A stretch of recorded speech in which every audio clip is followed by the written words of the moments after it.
A world at war.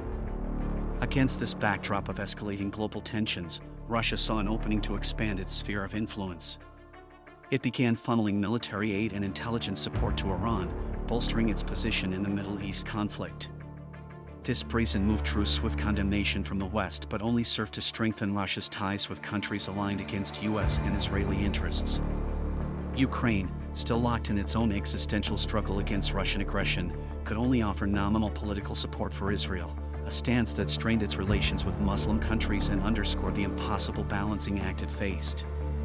In a shocking escalation that sent tremors through the international community, Russia unleashed tactical nuclear weapons against Ukraine, a move that prompted the Baltic states, along with Poland, Finland, and Sweden, to clamor for NATO to declare all-out war against Russia. For Sweden, which had begun remilitarizing in 2023, and Poland and Finland, which had long warned of the inevitability of war with Russia, this was the moment of reckoning they had long dreaded. India, a rising power that had initially sought to maintain a stance of neutrality, grew increasingly alarmed by China's expanding influence and the specter of a weakened US presence in the region. In response, it bolstered its military ties with the US and Japan, engaging in joint naval exercises and intelligence sharing, while simultaneously fortifying its northern border in anticipation of Chinese aggression. China, already embroiled in skirmishes along the contested border, lashed out at India's actions, accusing it of impending regional stability.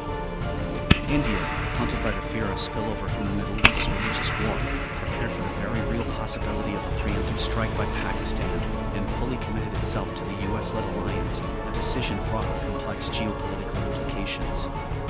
Japan, still reeling from the attacks on US bases, found itself at a crossroads. As a staunch US ally and a historical target of North Korean aggression, it unequivocally condemned the attacks and pledged its support in retaliating against North Korea and China. However, the strikes had laid bare Japan's vulnerabilities, particularly in light of the diminished US military presence. A fierce domestic political crisis ensued, with factions calling for a reevaluation of Japan's defense policy and even the development of its own nuclear deterrent. Japan had been increasing its military budget at an exponential rate over the previous decade, and in a controversial move that sent shockwaves through the region, Japan began to loosen the constraints on its military, paving the way for a more assertive role in regional security.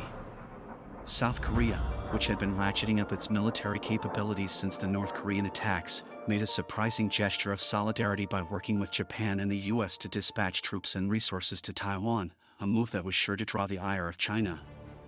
As the world's major powers became increasingly embroiled in conflict, the global economy teetered on the brink of collapse. Trade routes, once the lifeblood of the global economy, became perilous and disrupted as key shipping lanes turned into potential flashpoints. The specter of a worldwide recession, or worse, loomed large, adding to the sense of impending doom that gripped the planet.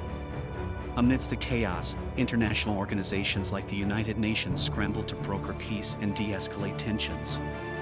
However, their efforts, however well-intentioned, seemed futile in the face of the tidal wave of nationalism, religious fervor, and great power rivalries that had been unleashed.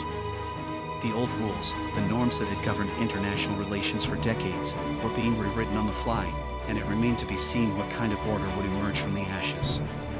Due to the state of the world, and to solidify their grip over the American population, the deep state orchestrated a failed insurrection in 2028 using planted agents among groups that dared voice their objections to this new reality and blamed the governments. All of it at the behest of kindred.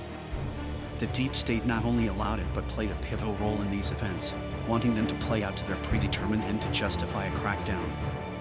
The swift suppression of unrest in Washington, D.C., New Orleans, Atlanta, and elsewhere led to stricter regulations, including the prohibition of any and all firearms for private citizens.